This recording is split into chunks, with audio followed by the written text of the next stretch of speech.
अस्सलामुअलैकुम वरहमतुल्लाहि वबरकातुहू। प्यारे नाज़रीन, जैसा कि आपको मालूम है इस वक्त हिंदुस्तान के अंदर वक्फ बिल को लेकर बड़ी चर्चाएं हो रही हैं।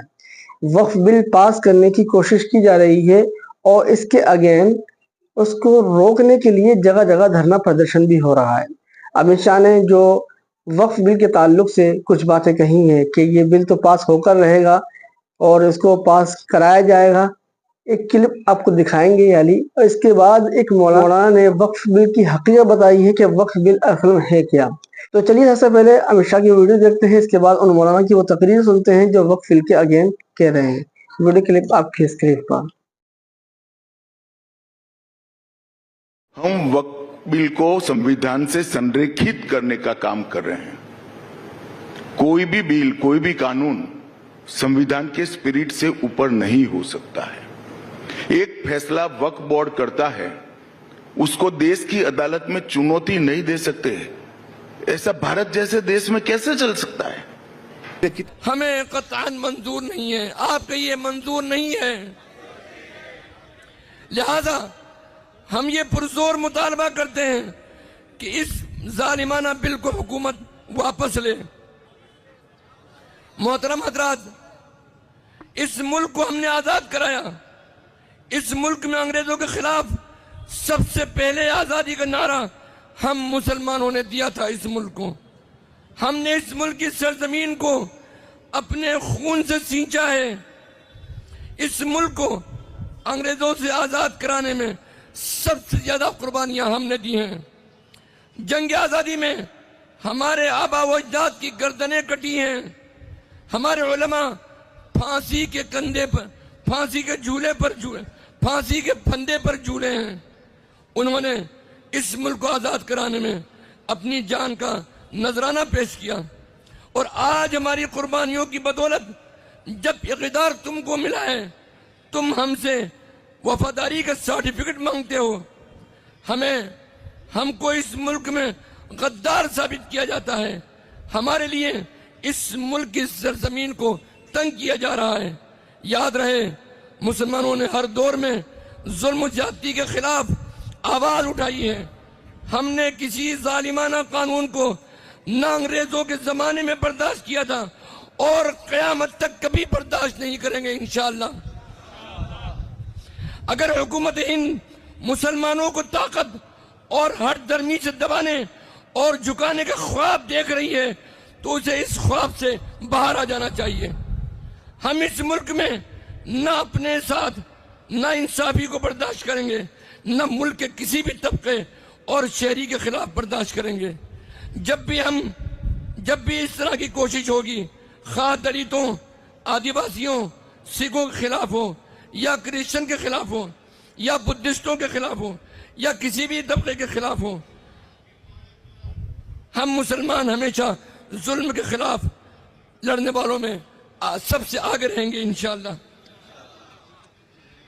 हमारा वक्फ हमारा मजहबी मामला है, वक्फ हमारा दस्तूरी मामला है। वक्फ का हक हमें इस मुल्क का दस्तूर देता है। वक्फ का ताल्लुक मुसलमानों के दीन और मजहब से है। वक्फ को ख़त्म करना हमारे मजहब में खुली मुदाखलत है। वक्फ तरमीमी बिल हिंदुस्तानी आईन के खिलाफ है। इसलिए मैं मुसलमानों समेत तमाम हिंदुस्तान के शहरियों से कहना चाहता हूँ कि ये मसला सिर्फ मुसलमानों का मसला नहीं है, यह हिंदुस्तान में जमहूरियत की बका का मसला है, सेकुलरिज्म और कौमी यकजहती का मसला है, आईन हिंद के तहफ़्फ़ुज़ का मसला है, दस्तूर हिंद की बालादस्ती का मसला है, इंसाफ और जुल्म के दरमियान हक इंसाफ के परचम को बुलंद करने का मसला है। याद रखें कि अगर आज मुसलमान निशाने पर हैं तो कल ईसाई होंगे, परसों सिखों पर यह जुल्म होगा, उसके बाद दलित भी उसका शिकार होंगे, फिर बाकी सबका नंबर आएगा। अभी ताज़ा मिसाल आप देखें, हमने खबरों में पढ़ी है कि बिहार के बुद्ध गया में बुद्धिस्टों के बुद्ध विहार पर कब्जा कर लिया गया, जिसके खिलाफ बुद्धिस्ट मुसलसल एहतजाज कर रहे हैं। हम बुद्ध गया में बुद्धिस्टों के मुतालबे की तायीद करते हैं कि उनकी जगह और उनका मंदिर उनको वापस किया जाए। उनके मजहबी और मुकद्दस मुकाम पर कब्जा जुल्म और बर्बरियत है। हुकूमत का फरीज़ा है कि वो बुद्धिस्टों के हकूक़ का तहफ़्फ़ुज़ करे। याद रहे कि ये मामला सिर्फ मुसलमानों और बुद्धिस्टों पर नहीं रुकेगा। अगला नंबर ईसाइयों का, सिखों का और दीगर तबक़ात का भी एक एक करके आएगा। जलते घर को देखने वालों, फूस का छप्पर आपका है, आग के पीछे तेज हवा है, आगे मुकद्दर आपका है। इस कत्ल पे मैं भी चुप था, मेरा नंबर अब आया। मेरे कत्ल पे आप भी चुप हैं, अगला नंबर आपका है। लिहाजा मेरी हिंदुस्तान के तमाम इंसाफ पसंद शहरियों से अपील है कि वो इस जुल्म पर खामोश तमाशाई न बने, मैदान में आए और हक व इंसाफ की लड़ाई में मुसलमानों का साथ दें। अगर तमाम लोग मुत्तहिद होकर जुल्म का मुकाबला करते रहे तो किसी भी ताकत को इस मुल्क में हिंदुस्तान की आईन की खिलाफ वर्जी करने की हिम्मत नहीं होगी इंशाअल्लाह। मोहतरम हाज़रीन, मैं all India Muslim personal law board के इस प्लेटफार्म से उम्मत इस्लामिया हिंदिया के एहसासात को मरकज की गूंगी बहरी हुकूमत के कानों तक पहुंचाना चाहता हूं कि हम मुसलमानों को ये बिल कतअन मंजूर नहीं है, क्योंकि यह बिल मुसलमानों को उनके दस्तूरी हक से महरूम करता है। यह बिल मुसलमानों को उनकी इबादत से रोकता है। यह बिल मुसलमानों को उनकी मजहबी मकामात से महरूम करता है। यह बिल मुसलमानों पर जुल्म के रास्ते खोलता है। यह बिल सरासर आईन के, दस्तूर के और कॉन्स्टिट्यूशन के खिलाफ है। यह बिल मजहबी आज़ादी के खिलाफ है। यह बिल आईन के खिलाफ है। यह बिल अदल व इंसाफ का गला घोंटने वाला है। यह बिल मुसलमानों के मजहबी तशख़्ख़ुस के खिलाफ है।